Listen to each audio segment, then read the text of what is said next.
selamat malam jemaat Tuhan yang terkasih. Kita berjumpa kembali dalam program Mesbah Keluarga yang khusus membahas mengenai pendalaman Alkitab.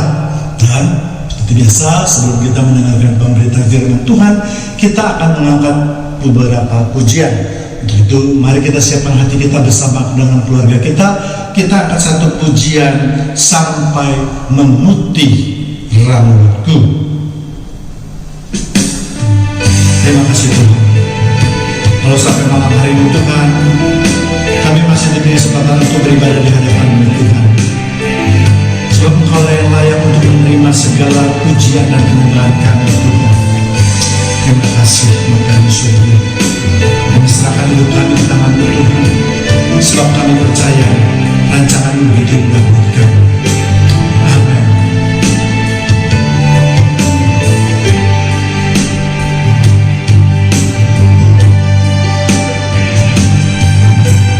Kau selalu hadir saat aku rindukanmu.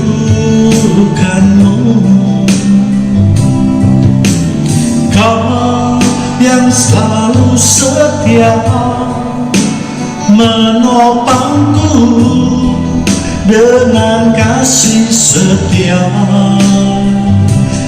memberi aku kekuatan di tengah badan yang menakutkan,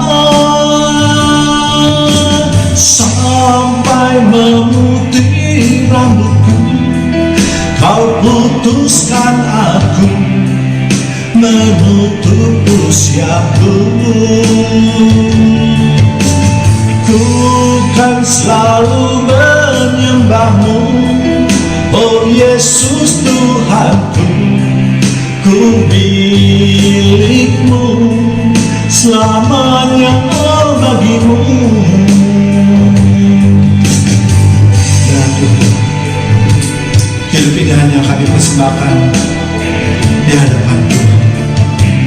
Biarlah Engkau yang terus menyertai kehidupan kami sampai Engkau menutup usia kami Tuhan. Terima kasih Bapa yang surga.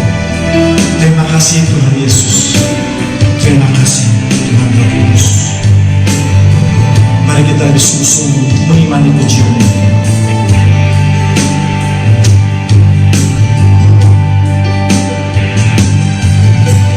Kau selalu hadir saat aku rindukanmu.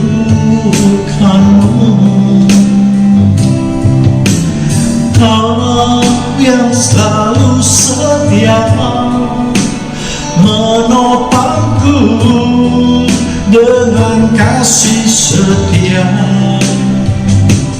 memberi aku kekuatan di tengah badan yang menakutkan. Mari kita angkat suara dan hati kita.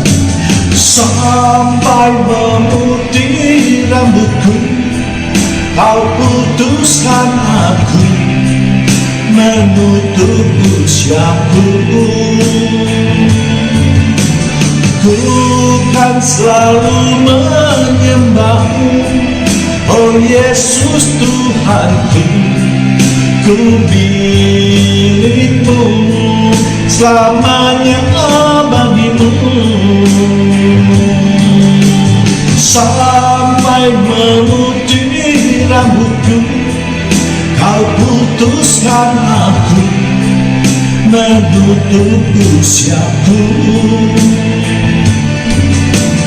Ku kan selalu menyembah-Mu, oh Yesus Tuhanku. Kau milik-Ku, selamanya bagi-Mu.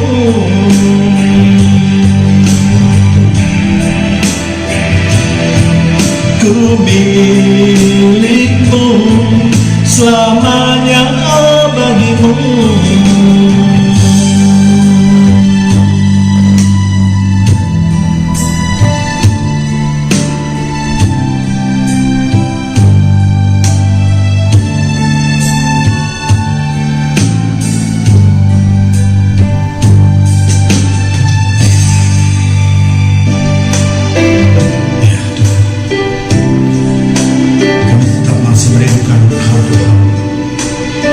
rindu tetap untuk menyenangkan hatimu. Pujilah aku Tuhan.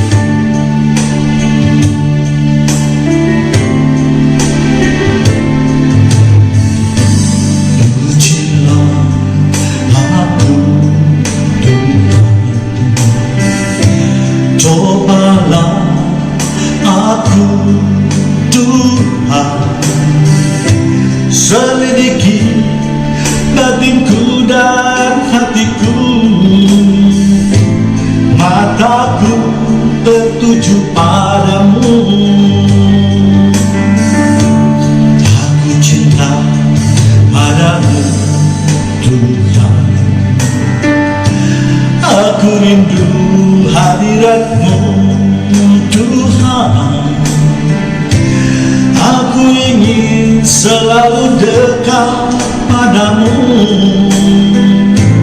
menikmati kehadiranmu. Ku nyanyi Hosana bagi Rajaku yang duduk di tahta. Aku muliakan dan ku agungkan, Kau layak disembah.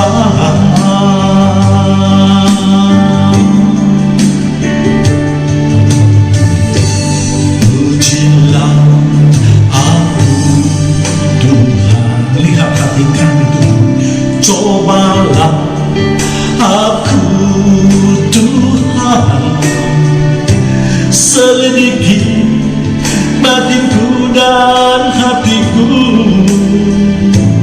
mataku tertuju padamu. Aku cinta padamu Tuhan. Inilah kerinduan kami Tuhan. Aku rindu hadiratmu Tuhan. Aku ingin selalu dekat padamu, menikmati kehadiranmu. Mari kita bersuara nanti.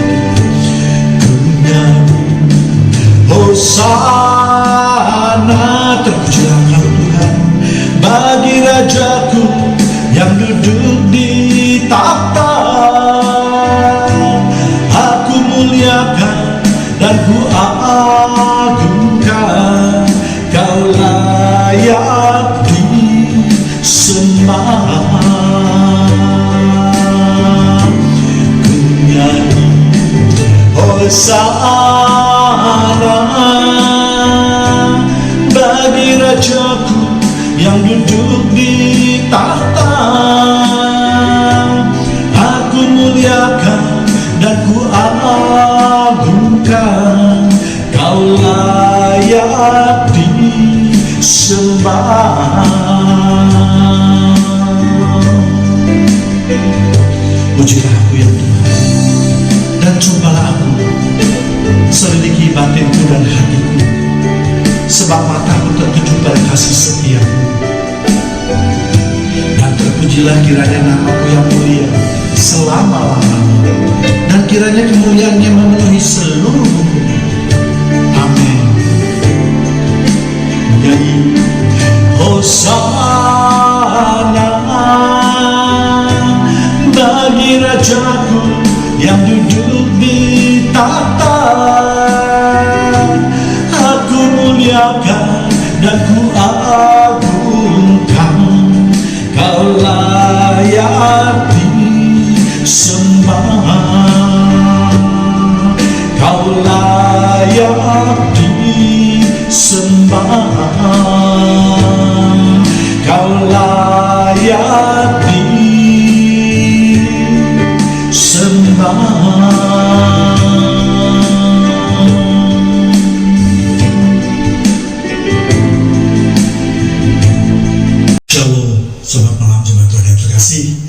Kita berjumpa kembali dalam program Mesbah Keluarga yang khusus membahas mengenai pendalaman Alkitab. Dan pada malam hari ini kita sama-sama akan belajar suatu topik yang saya beri judul ilmu dalam kekristenan ya. Namun sebelumnya seperti biasa kita akan berdoa terlebih dahulu. Mari kita katakan, terima kasih Tuhan atas penjagaan tadi malam dan juga sepanjang hidup hari ini Tuhan, sehingga kami semua dapat bangun pagi dengan tubuh yang sehat dan bersemangat. Dan sampai pada malam hari ini kami masih merindukan hadirat dan kemurahan hati Tuhan. Biarlah pada malam hari ini Tuhan, kami memiliki kerinduan yang besar untuk mendengarkan sabda-Mu. Untuk itu bersabdalah Tuhan melalui hamba-Mu yang hina ini. Biarlah sabda-Mu itu terus menuntun kehidupan kami. Dalam nama Tuhan Yesus kami sudah berdoa dan mengucapkan syukur. Mari sama-sama yang siap menerima firman Tuhan kita katakan amin. Apa yang dimaksud dengan judul ilmu dalam kekristenan? Jika dikaitkan dengan kata ilmu, maka pastilah kita berpikir untuk memperoleh ilmu yang bagus, atau ilmu yang tinggi, atau kalau bisa ilmu yang sempurna. Maka ilmu itu harus makin lama makin tinggi, ya. Pastilah mempunyai pendidikan yang lebih tinggi, misalnya ya dari SD kita kemudian ke SMP, kemudian kita ke SMA dan seterusnya. Demikian juga dengan ilmu bela diri misalnya. Seseorang dikatakan mempunyai ilmu yang tinggi jika ilmu itu dapat menghadapi lawan yang tangguh, ya, baik itu manusia maupun hewan atau binatang buas. Jadi pada hakikatnya semakin tinggi ilmu itu semakin hebatlah orang tersebut. Tetapi lain halnya dengan ilmu dalam kekristenan yang justru berbanding terbalik. Seseorang dikatakan ilmunya tinggi dalam kekristenan, justru dia akan semakin merendah. Dimulai dari pimpinan yang paling tinggi, yaitu Yesus Kristus. Yesus yang adalah juga Allah yang berinkarnasi menjadi manusia. Hal ini dapat kita lihat di Yohanes 1 ayat 1 dan ayat 14a. Pada mulanya adalah firman, dan firman itu bersama-sama dengan Allah, dan firman itu adalah Allah. 14a, firman itu telah menjadi manusia dan diam di antara kita. Jadi Yesus memberikan contoh kehidupan yang harus kita contoh. Yesus yang juga adalah Allah merendahkan dirinya menjadi manusia. Seringkali kita lupa bahwa untuk mendekatkan kehidupan kita yang setara dengan kehidupan Yesus, seringkali yang saya katakan justru kita melakukan hal-hal yang berlawanan dengan maksud tersebut. Ya, banyak orang, ya, katakanlah misalnya banyak orang yang sekarang ini ramai-ramai sekolah teologi, ya, dengan tujuan untuk mendapatkan gelar agar lebih mudah mendapatkan penghargaan yang lebih tinggi, atau bahkan ada yang bertujuan untuk mendapatkan penghasilan yang lebih tinggi. Kalau untuk memperoleh ilmu atau mendalami suatu ilmu, jelas itu tidak ada yang salah, ya. Yesus mengatakan bahwa untuk menjadi murid yang baik cukup kalau bisa seperti gurunya, ya. Matius 10 ayat 24 sampai 25a.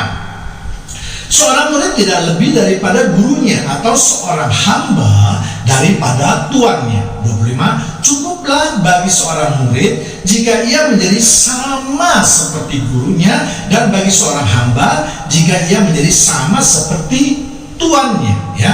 Jadi di dalam menuntut ilmu dalam ilmu keagamaan tentu saja tidak ada yang salah, tetapi yang ingin Yesus tunjukkan adalah bahwa ketika ilmu itu sudah diperoleh, maka yang harus dilakukan adalah merendahkan diri.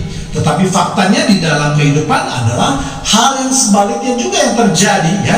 Banyak orang yang setelah mendapatkan jabatan lalu berpikir bahwa dirinya lah yang harus dihormati, dirinya lah yang harus dilayani, dirinya lah yang harus dituruti, dan seterusnya. Padahal Yesus sudah memberikan contoh menjadi seorang hamba yang melayani banyak orang dan yang memperhatikan orang-orang yang terpinggirkan. Bahkan Yesus membasuh kaki murid-muridnya. Yohanes 13 ayat 4 sampai 5. Lalu bangunlah Yesus dan menanggalkan jubahnya. Ia mengambil selai kain lenan dan mengikatkannya pada pinggangnya. Kemudian ia menuangkan air ke dalam sebuah basi dan mulai membasuh kaki murid-muridnya, lalu menyekannya dengan kain yang terikat pada pinggangnya itu. Itulah bukti bahwa Yesus memang menjadi hamba dari murid-muridnya. Yesus menjadi hamba dengan melayani murid-muridnya. Itulah sebabnya dalam kegiatan keagamaan kita itu disebut pelayanan dan bukan kepemimpinan, ya, karena kedua hal itu mempunyai arti yang sungguh berbeda, ya. Melayani berarti kita mendudukan diri kita di bawah orang-orang yang kita layani, ya, sedangkan kepemimpinan berarti kita mendudukan posisi kita di atas orang-orang yang kita pimpin. Itulah sebabnya Yesus mengatakan, barang siapa yang ingin menjadi besar, hendaklah ia menjadi pelayannya. Matius 20 ayat 26 sampai 27. Tidaklah demikian di antara kamu. Barang siapa ingin menjadi besar di antara kamu, hendaklah ia menjadi pelayanmu. 27. Dan barang siapa ingin menjadi terkemuka di antara kamu, hendaklah ia menjadi hambamu. Jadi pengajaran Yesus itu memang terbalik dengan ari ajaran dunia maupun ajaran-ajaran yang kita kenal sebelumnya. Bagi mereka yang tidak mengenal ajaran Yesus, sangatlah sulit untuk memahami apa yang dilakukan oleh orang Kristen. Ya, mana ada ajaran di dunia ini yang mengajarkan mengasihi atau mengampuni musuh, ya, berdoa untuk mereka yang menyakiti hati kita, atau memberikan pipi kiri setelah ditampar pipi kanan kita, dan seterusnya, ya. Dan bukan itu saja, bahkan Yesus juga menjadi hamba, rela mati untuk kita, untuk menebus dosa-dosa kita. Sungguh suatu pelajaran yang sangat indah, namun juga sangat sulit untuk mempraktekannya. Jika kita hanya mengandalkan kekuatan kita, mustahil kita dapat mewujudkan kehidupan yang Yesus ajarkan. Untuk itulah kita perlu pertolongan Roh Kudus, sebab janji Tuhan adalah tidak ada yang mustahil jika kita hidup bersama dengan Tuhan. Ya, inilah yang juga seringkali kita lupakan. Kalaupun tidak kita lupakan, seringkali kita kurang sabar dalam menanti janji Tuhan, walaupun kita percaya bahwa janji Tuhan itu adalah ya dan amin. Dan yang terutama, kita masih senang menjadikan kehidupan duniawi kita sebagai pedoman untuk hidup di dunia ini. Bahkan seringkali menjadikan ukuran bagi kesuksesan kehidupan duniawi kita, sehingga sangat sulit kita untuk menyangkal diri, memikul salib, dan mengikuti kehidupan Yesus. Sebagai pembawa firman, janganlah berpikir bahwa saya sudah sanggup menjalankan apa yang Tuhan Yesus minta. Ya, tidak, jemaat Tuhan yang terkasih. Bahkan seringkali firman yang saya bawakan itu justru menjadi pedang yang tajam yang menusuk sampai ke sum-sum tulang saya juga, ya. Bahkan mungkin seringkali saya juga merasa malu. Namun inilah proses untuk membunuh rasa keduniawian yang harus saya jalani, ya. Jadi kalau kita mendengarkan firman Tuhan merasa sakit, hendaklah kita jangan mengeraskan hati kita, tetapi kita harus bersyukur kepada Tuhan, karena itu berarti Tuhan sedang berbicara kepada kita dan membentuk kehidupan kita seturut dengan kehendak-Nya. Itulah kasih yang terbesar dari Tuhan di dalam upaya penyelamatan manusia di bumi ini. Jatuh bangun adalah hal yang biasa di dalam kehidupan ini. Namun kita jangan jatuh lalu tidak bangkit lagi, apalagi jatuh tergeletak atau tidak berdaya. Kalau kita lihat di dalam kitab Lukas, mencatat dengan perkataan hal seperti ini tidak pernah kita lihat sebelumnya. Itu banyak sekali ditafsirkan bahwa Yesus hebat sekali di dalam membuat mukjizat, ya, terutama misalnya orang lumpuh dan kaitannya ini. Ya, namun saya mau ingatkan kembali bahwa itu bukan yang dimaksud dengan kata hal seperti ini tidak pernah terjadi atau tidak pernah kita lihat sebelumnya. Karena kita tahu di dalam perjanjian lama, Musa, Nabi Elia, Nabi Elisa, dan tokoh-tokoh lainnya banyak sekali membuat mukjizat-mukjizat yang luar biasa. Ya, kita tahu, kita masih ingat Musa ketika membawa bangsa Israel 10 mukjizat, bahkan air laut pun dibelahnya dengan tongkat, dengan pertolongan Tuhan. Ya, Nabi Elia membangkitkan orang mati, demikian juga Nabi Elisa. Jadi hal-hal seperti itu tidak bisa, tidak boleh, maksud saya juga hanya ditafsirkan untuk menyatakan betapa hebatnya mukjizat itu. Tetapi saya rasa lebih tepat untuk menyatakan bahwa itulah Allah yang baik, Allah yang menolong orang yang berdosa. Ya, Allah tidak memusnahkan mereka yang berdosa, tetapi justru Allah datang mengajarkan manusia untuk hidup damai secara berdampingan. Dan ini yang saya katakan tadi, pengajaran Kristen yang luar biasa. Ya, jadi sekali lagi jemaat Tuhan, biarlah di dalam pemberitaan atau program Mesbah Keluarga ini kita terus menambah ilmu pengetahuan kita tentang agama. Ya, mari sebelum mengakhirinya kita berdoa terlebih dahulu. Ya, terima kasih Tuhan atas firman-Mu malam ini yang mengingatkan kehidupan kami. Kami terlalu lemah Tuhan untuk menjalankan firman-Mu. Kami mohon tuntunan Roh Kudus untuk membimbing dan menguatkan iman percaya kita. Kita mau diubahkan, kami mau diubahkan Tuhan.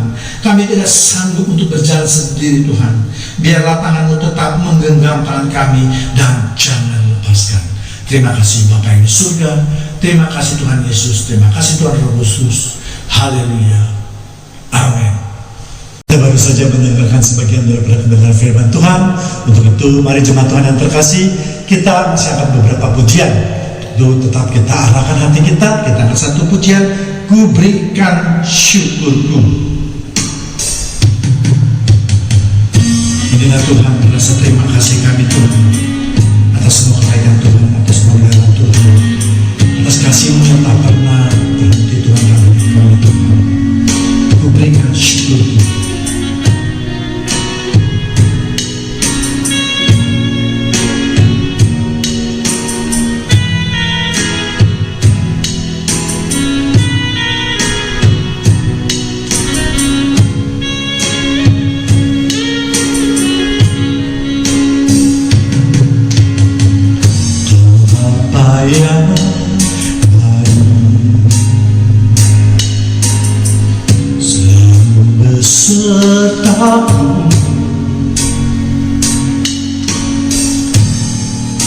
Setiap detik, setiap waktu, Kau perhatikanku.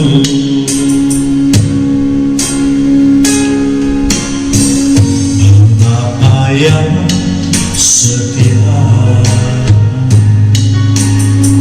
selalu menjagaku. Perangkatku bila ku jatuh, Kau menopangku.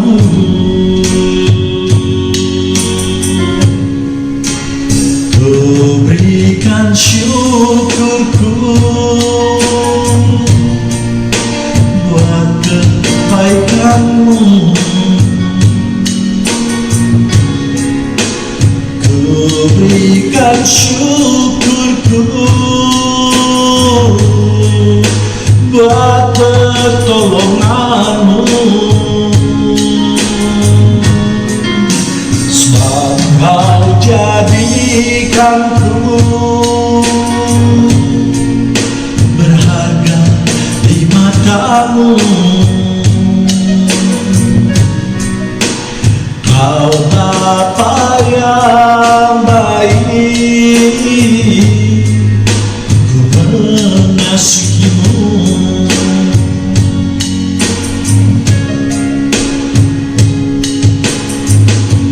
Kau Bapa yang setia, amin, selalu menjagaku.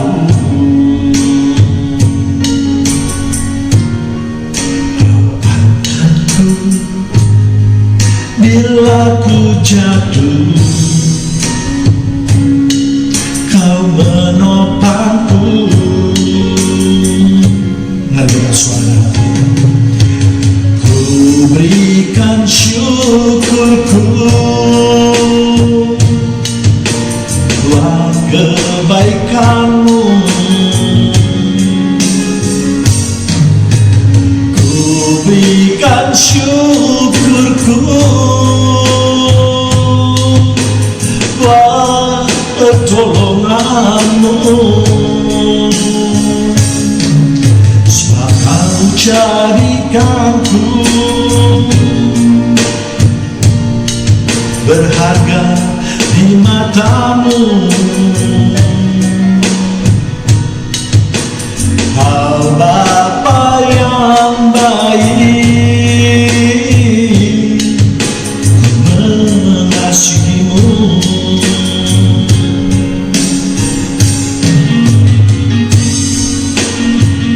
Terima kasih Tuhan. Inilah korban syukur kami pada malam hari ini Tuhan, atas pemeliharaan Tuhan dalam hidup kami.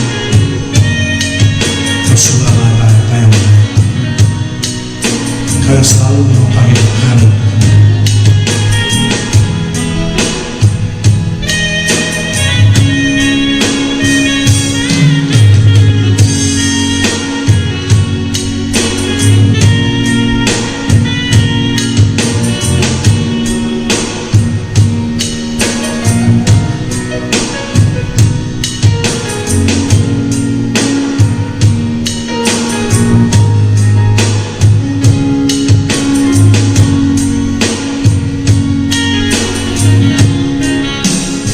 Ku berikan syukurku buat kebaikanmu. Amen. Ku berikan syukurku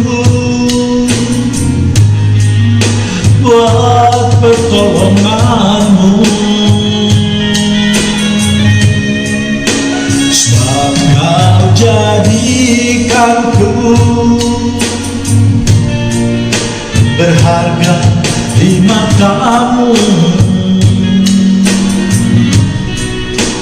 Kau Bapa yang baik, ku mengasihimu.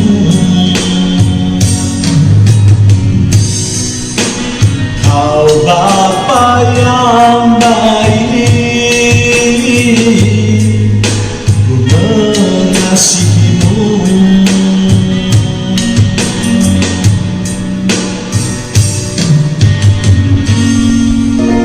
Ya, inilah pujian terakhir daripada jemaat-Mu Tuhan. Peganglah tanganku Roh Kudus. Peganglah tanganku Roh Kudus setiap hari.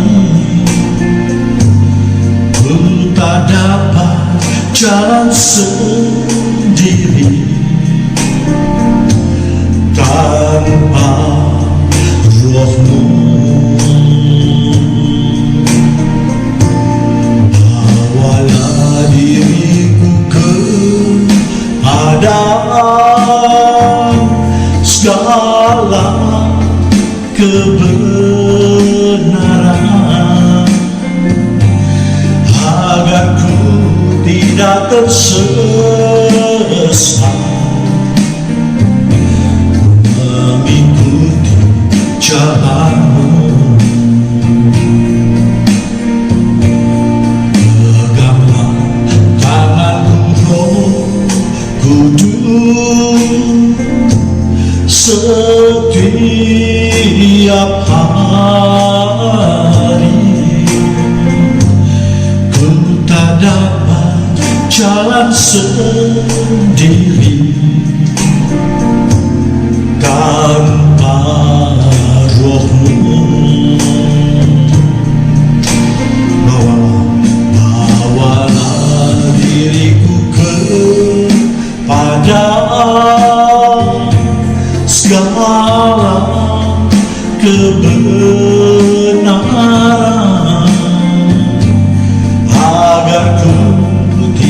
tersesat, mengikuti jalan-Mu.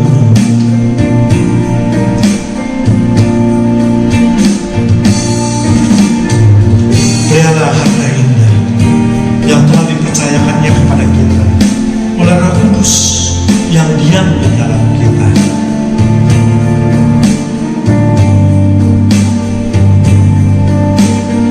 Dan janganlah kamu melupakan Roh Kudus Allah yang telah memeteraikan kamu menjelang hari penyelamatan. Bawalah diriku kepada segala kebenaran,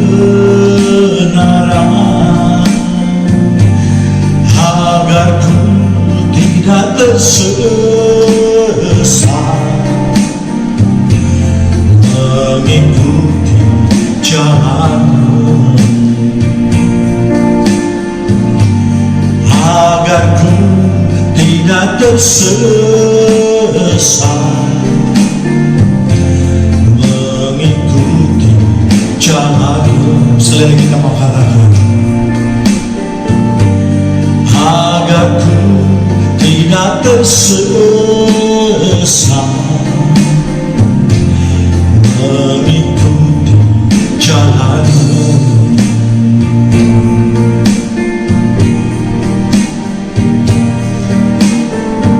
Demikianlah ibadah pesta keluarga pada malam hari ini. Kita akan berjumpa kembali pada minggu berikutnya pada jam yang sama. Tuhan Yesus memberkati kita semua. Amin.